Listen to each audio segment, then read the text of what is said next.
I lived in death for 10 days. I was on a training bike ride with my fellow teammates, headed for the 1988 Winter Olympics in Calgary. As we made our way up to the beautiful Blue Mountains west of Sydney, it was the perfect autumn day. We'd been on our bikes for around 5.5 hours when we got to the part of the ride that I loved, and that was the hills, because I loved the hills. I looked up to see the sun shining in my face, and then everything went black. Where was I? What was happening? My body was consumed by pain. I'd been hit by a speeding truck with only 10 minutes to go on the bike ride.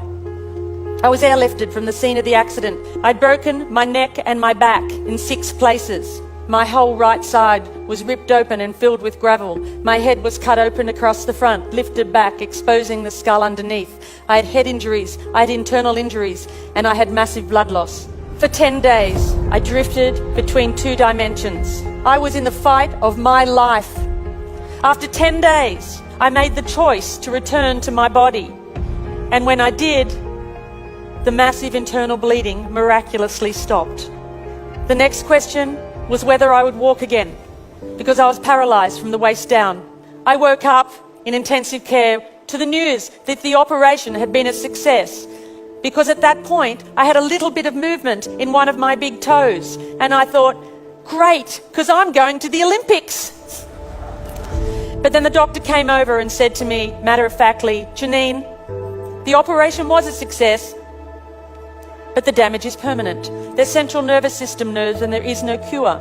So although we think you may get some feeling back from the waist down, you will have internal injuries for the rest of your life. You will have to use a catheter, and if you walk again, it will be with calipers and a walking frame. You're going to have to rethink everything you do in your life, because you are never going to be able to do the things you did before. I was an athlete.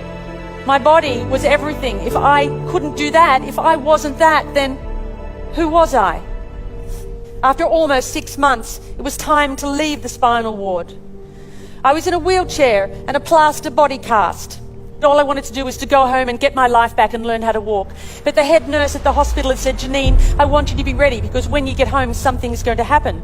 She said, you're going to get depressed. I said, not me, not Janine the machine. She said, it happens to everybody.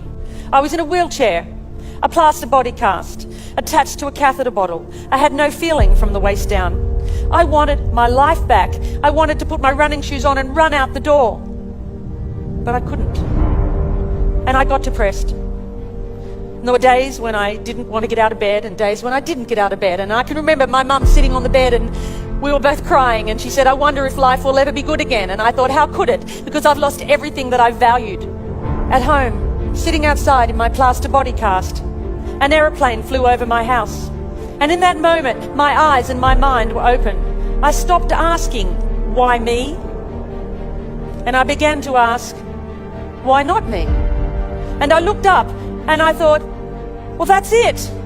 If I can't walk, then I might as well fly. So weeks later, my mum and my friend Chris, they bought me a pair of baggy overalls, and they drove me to the local airport, Bankstown Airport, and they carried me in. And I held onto the counter because I couldn't even stand on my own. I said, I'm here for my flying lesson. And they ran out the back to draw short straws. Oh my God. And this guy came out, Andrew. He said, hi, I'm going to take you flying. I said, great. So they put me in the car and they drove me down to the tarmac. And there on the tarmac was a red, white and blue airplane. I'd never seen anything so beautiful before. They lifted me up into the aircraft. They put me in the front seat. They did my seatbelt up. He got a clearance from the tower and he took off down the runway. And as the wheels lifted off the runway, I felt the most incredible sense of freedom. And then as we flew over the training area at Bankstown Airport, Andrew said to me, he said, right, you see those mountains over there? And I said, yes, as I looked towards the Blue Mountains west of Sydney, where my journey had begun. And he said, you take the controls and you head towards those mountains. And I did. And I was flying. And I knew right then that I was going to be a pilot. I didn't know how on earth I'd ever pass a medical, but that didn't matter because I had a dream and nothing was going to stop me. All I could do in the beginning was lie on the ground and lift my legs this far, maybe an inch, that it was better than nothing. And I practiced my walking as much as I could. And I went from the point of 2 people holding me up to 1 person holding me up, to the point where I could walk around the house holding onto the furniture as long as it wasn't too far apart. So while the doctors continued to put my body back together again, I went on with my theory study. And then amazingly, eventually, I passed my pilot's medical. And I had my bag of medication and catheters and my funny walk, and they would look at me and think, who is she kidding? She's never going to be able to do this. And sometimes I thought that too. That there was something inside of me that was burning so bright that said, don't stop. And eventually, I learnt to fly. I went for my first solo, and I got my private pilot's license. And then I learned to navigate. I flew around Australia, and I got my unrestricted private pilot's license. And then I learned to fly in bad weather as well as fine weather, and I got my instrument rating. And then I got my commercial pilot's license. And then I got my instructor rating. And then I found myself at that same school where I'd gone for that very first flight, teaching other people how to fly. In just over 12 months after I'd left the spinal ward. I wasn't meant to live, I wasn't meant to walk, and I wasn't meant to fly. Our bodies may be limited, but it's our spirit that's unstoppable. I now know that it wasn't until I let go of who I thought I was that I had the freedom to create something completely new for my life. It wasn't until I let go of the life I thought I was supposed to have, that I'd worked so hard for, that I was able to embrace the possibilities that waited for me. I now know that my real strength never came from my body. Unlike anything you can lose in life, the defiant human spirit remains steadfast. And of this I'm certain. I am not my body. And you, my dear friends, are not yours.